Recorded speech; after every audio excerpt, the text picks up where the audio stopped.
Tu fais quoi là? Mais arrête, pourquoi tu fais ça? T'es en train de te faire du mal là. C'est quoi ton problème? Tu ne t'aimes pas? Ah, ok. C'est ça. Tu ne t'aimes pas. Tu te détestes même. Tu te méprises. Oui, c'est sûr qu'il faut vraiment déprécier quelqu'un pour le traiter comme tu le fais avec toi-même. Mais pourquoi? Pourquoi tu fais ça? Il t'est arrivé quoi? Il s'est passé quoi? T'as trébuché sur quoi pour tomber de si haut et te blesser à ce point-là? Allez.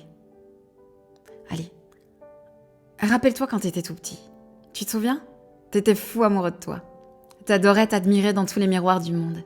T'écoutais, t'observais parler, grimacer, t'inventais des histoires.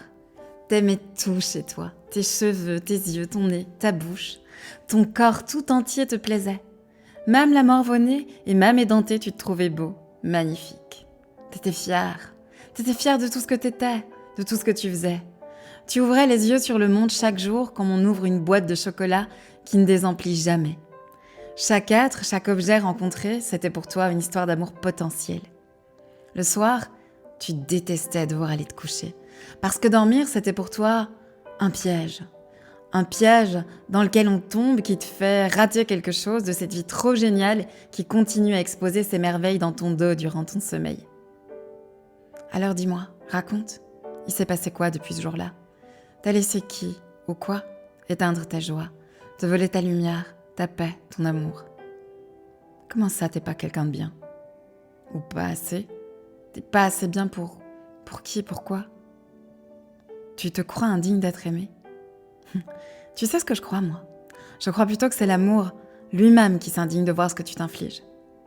Comment tu veux qu'il vienne habiter chez toi?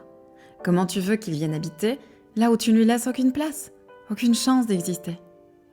En plus, tu choisis de t'attacher à des gens incapables d'aimer, juste pour te donner raison, te conforter dans ton erreur. Je sais qu'on est parfois très doués pour faire ça. Tu te dis que même tes parents, les êtres génétiquement programmés pour t'aimer envers et contre tout, ont failli à leur mission, qu'ils ne t'ont pas aimé ou mal, ou à moitié, ou juste un temps, ou bien quand tu jouais le rôle qu'ils t'avaient donné. Mais en fait, t'as rien compris. Je crois que t'es encore trop petit dans ta tête. Je crois qu'il n'y a que ton corps qui a grandi et que toi, t'es resté coincé là, à un moment où on croit que tout tourne autour de soi. Mais tu sais, eux, ils ne te voyaient même pas. Ils pouvaient pas, ils étaient trop mal, à cause de leur propre histoire. Alors tu vois, ça n'a rien à voir avec toi. Toi, t'es juste merveilleux. Une petite merveille lumineuse tombée dans l'ombre. Mais, promis, tu vas voir, en grandissant, tu la chasses. Alors arrête. Arrête parce que ça, c'est pas ton histoire.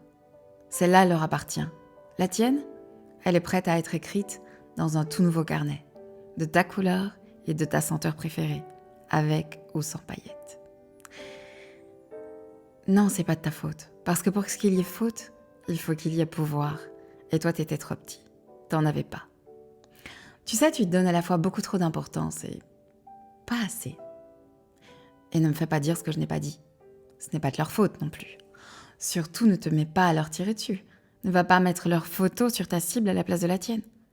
Retire juste ton doigt de la gâchette. Et ça ira. Tu verras.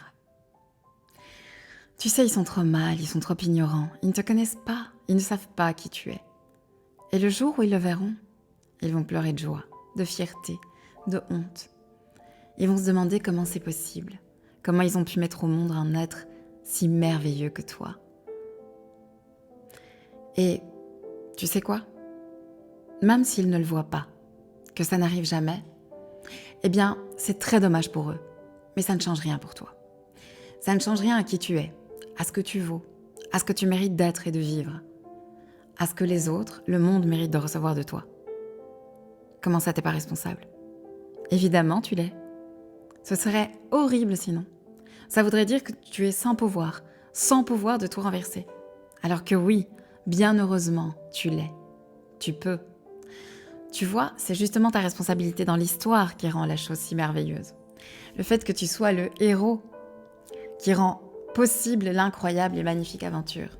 C'est l'adulte que tu es aujourd'hui qui peut d'un coup d'aspirateur faire disparaître les monstres que tu gardes cachés en secret sous ton lit depuis tout ce temps. C'est ça ton pourvoi, ton super pouvoir de responsabilité. Tu peux briser tes chaînes, t'en servir de lien pour jouer au trapéziste. C'est de là où tu pars que commence ton voyage. Tu choisis ce que tu emportes, ce que tu laisses. Tu choisis les virages, les arrêts, les rencontres.